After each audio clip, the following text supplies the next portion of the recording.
keep praising God. No matter how bad you think it gets, things will get better. The world is broken. I didn't think about I was quitting on my marriage. I was leaning into achievement, to title, to ambition. It was kind of off to a rocky start. I was the one getting annoyed. I felt God pulling me, and I felt the devil pulling me. I was writing a suicide note, is what it read like, and it freaked me out.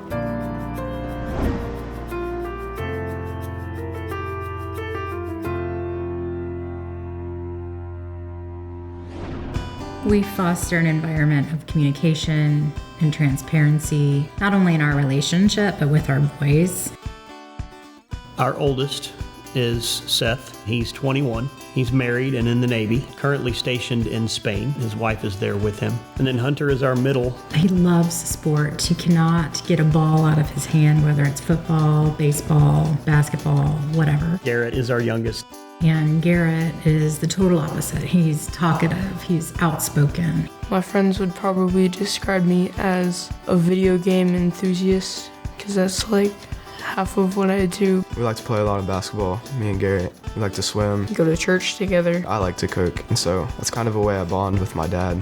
Cook breakfast in the morning. Jeremy is very generous. He is always thinking about the other person. He doesn't have a selfish bone in his body, and he loves his boys like you wouldn't believe. He would do anything for them, doesn't want to miss a single moment.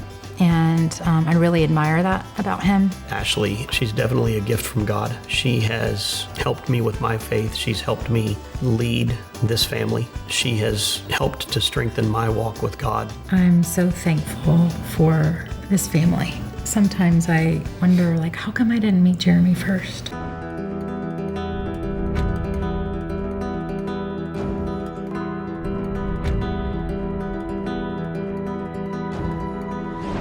I grew up in a traditional family. I accepted Christ when I was 13 or 14. I worked a lot through high school. I can attribute my strong work ethic, working at a young age, being responsible, paying bills. My parents dropped me off at college. That was kind of the end of their marriage.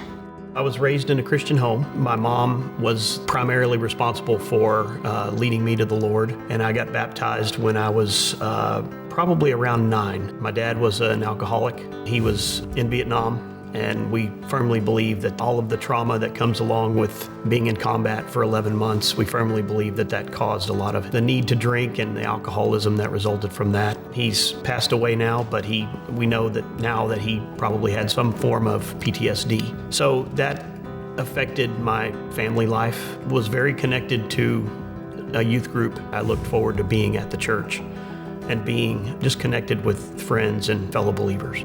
I met my first wife freshman year of college. I do remember having kind of a mentor that told me that I shouldn't marry my first wife. And I never really understood why. And so that's a tough thing when you have a friend tell you not to get married to somebody. It's a very tough thing, and you wonder who you should listen to. Ended up getting married a couple of months before I graduated from college.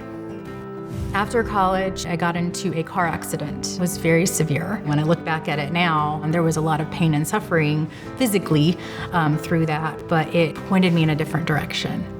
It put me in the direction of my career. It got me out of the situation I was in, which was not good. I moved in with my dad, who at that point was newly married. They took care of me.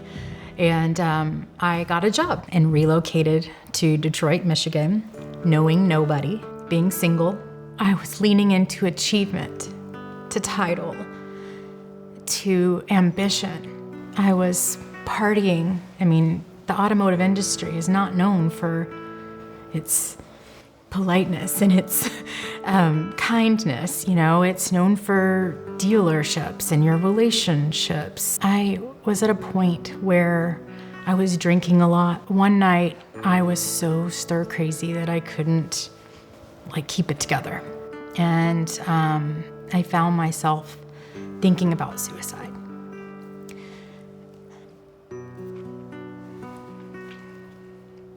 And I called my mom, my dad. No one picked up the phone. remember like trying to write in my journal, like just to get the feeling out. And what I recognized was I was writing a suicide note, is what it read like. And it freaked me out. And I felt, when people talk about spiritual warfare, I felt it. I felt God pulling me, and I felt the devil pulling me. I absolutely experienced it that night. I checked myself into the hospital. I stayed there for a week, and they gave me medicine to sleep. The medicine I was on took me off my edge, if you want to call it that. I lost my job. I then looked for work. I didn't find anything. I met someone, and I moved to Kansas, moved everything I knew for this person that I've only known for a couple of weeks. I met a friend. She invited me to go to church with her. It was the first time I'd been to like a non-denominational church. They had a dance on stage. It was about this woman who loved Jesus in her young life, meets a boy and is taken away from Jesus. And she seeks love from the relationship and not from him. You see Jesus waiting in the side. Then you see that relationship end, and then you see the enemy come in and take that girl, and she's got a decision to make. And she had a moment to eliminate her life or go back to Jesus.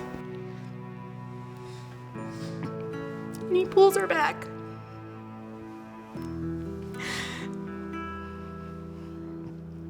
And seeing that, and then having experienced it, it was exactly what I needed to recommit my life.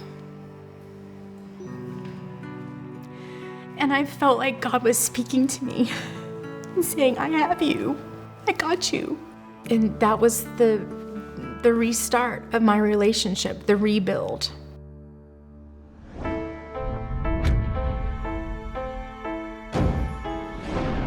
I had gotten married to my first wife. That marriage lasted for 17 and a half years. I feel like she never really was as happy after the birth of both kids for some reason, and I can't really explain it. And it very well could have been maybe she wasn't happy with me. Basically stepped out on my wife at that point. I didn't think about the fact that I was quitting on my marriage by stepping out. This is not necessarily a justification, at least I don't want it to be. I was unhappy with the relationship that we had, and during that time, I worked for about 2.5 years at a law firm that took 70 to 80 hours a week of my time. And I was coming home at 9 o'clock at night. She was getting ready to go to bed, so we didn't have much of a relationship there. I think that was the beginning of the end at that point in time. Obviously wish I had made some better and different decisions. I'm not one to quit on a job or on a marriage at all. I met a gentleman. I met my ex-husband. So we dated for a while, and we got pregnant. We eventually we got married maybe a year after Garrett was born. I think when you try to fit into God's design after you've done things, it makes it very hard, and things just started to unravel at that point. We got divorced when Garrett was 5. That was probably one of the hardest things to go through, is that I don't see my 2 older boys every day when they wake up. And it makes me think that I, really should have done something very differently. When she found her second husband, it seemed to ease the stress between us because she had possibly forgiven me at that point.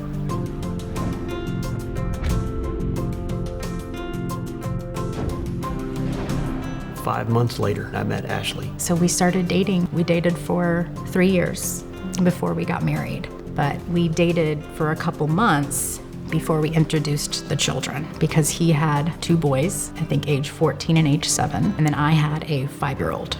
We were concerned about me being introduced to our youngest, Garrett, and she didn't want to introduce him to somebody that might then disappear because maybe things didn't work out. It was kind of off to a rocky start at first. I was a little annoyed because I had never had like a little brother at first. I was the younger brother. I was always annoying my older brother. And so when I came in and I was the one kind of getting annoyed, it was hard, it was difficult trying to get along with him, but I think I just kind of realized like I can help guide him, help, be there for him, same way my older brother was for me. We didn't really talk much. We didn't like hang out. We just kind of looked at each other and said hi and then went on with our days. I think over the years it's gotten a lot better because now we'll actually go up to each other, we'll ask each other about our days. We bonded as well, and so we became kind of like best friends, every time I'm over here, someone to play with, someone to get along with. So what I think we've experienced, especially over this past year, is bonding between the two that we hadn't really, I hadn't noticed prior to this past year, because Hunter and Seth were very connected. Garrett's making an effort, I think, more now to connect with Hunter. So that we've watched that dynamic between the two of them evolve from kind of non-existent to now they're friends. Breakfast is a big thing here at the house. We have a big breakfast routine. Our 14-year-old, we've discovered, loves to cook. He makes a killer egg scramble. And so these two will cook. They'll cook breakfast and Garrett and I will clean up. That's a really special time for us. Getting in the kitchen and working hands together and joking around and, oh, let's measure you again. You've grown another inch. That's probably our core time. Mm-hmm. The amount of time you have your child in your home or within your care, everything you're doing is influencing them. And so teaching them all of it, because it's not just one thing. It's not just prayer, or not just in your Bible, right? It's a collection of things that develop your relationship with the Lord. I don't know what trials and tribulations they're gonna face in their life, but what I do know is if we can teach them of who to turn to, right? You turn to Jesus, that you'll be fine.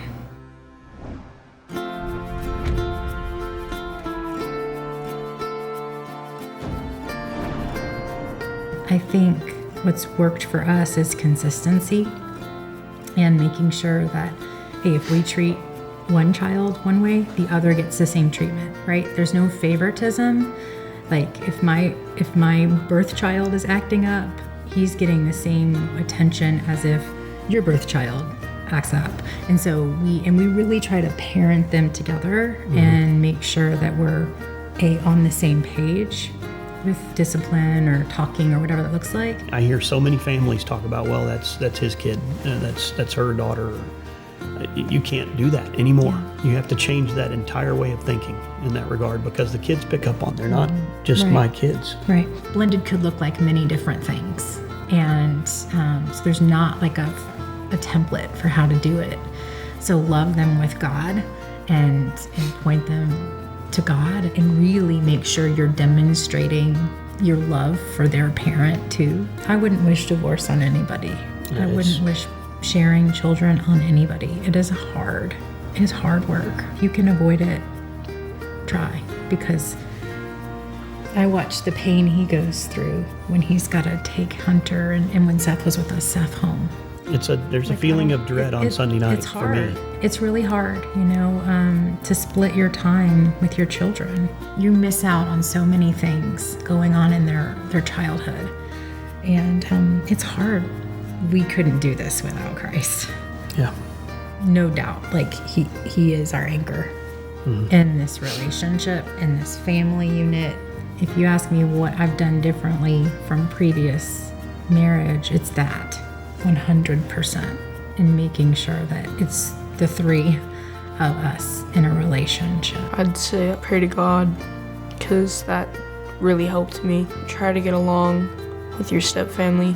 You always want a good relationship with them, because if not, you're going to be spending a whole lot of time with someone you don't like. I think that's definitely the most important thing, just to be social with them, because at the start of the divorce, me and Hunter barely talked. That was really hard, because I always wanted to start a conversation with him, but he would always just walk away. But then I started remembering things that was important to him, and he started to finally come around. So now we have the relationship that we have today. God has a plan. He's always working. So when things get hard, you think like it's not fair. You don't want to have to move houses every so often. So I would just say, keep reading your Bible, keep praising God, because He always has a plan. He's always going to be working. No matter what happens, no matter how bad you think it gets, things will get better. The world is broken, but that's not our job to solve that, right? God is going to take care of that. But if we can point them to peace and to where you get your peace, where you get your joy, because of that, I'm hopeful that I think that they've received that message. I think God's working in their lives, and all we're there to do is to plant the seeds, and God's going to grow all that.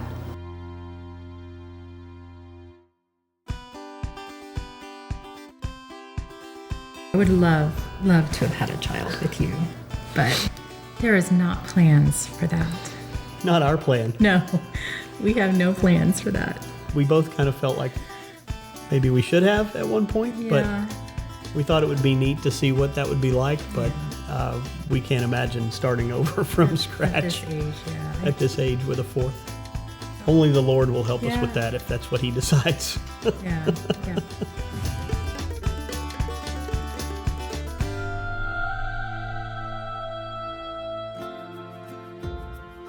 God is love, and love comes from God. In 1 John, the Bible tells us that God is not only all-loving, but that He actually is love itself.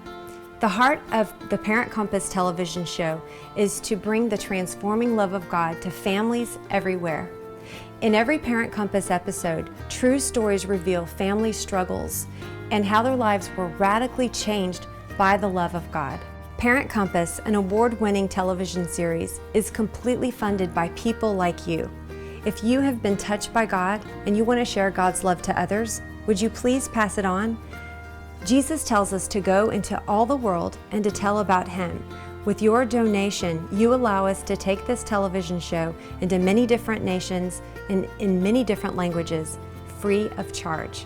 And a portion of your donation goes to Parent Compass Outreach to feed starving children. Your gift does so much. To make your tax-deductible gift, go to parentcompass.tv/donate. That's parentcompass.tv/donate. And thank you for sending love and hope around the world.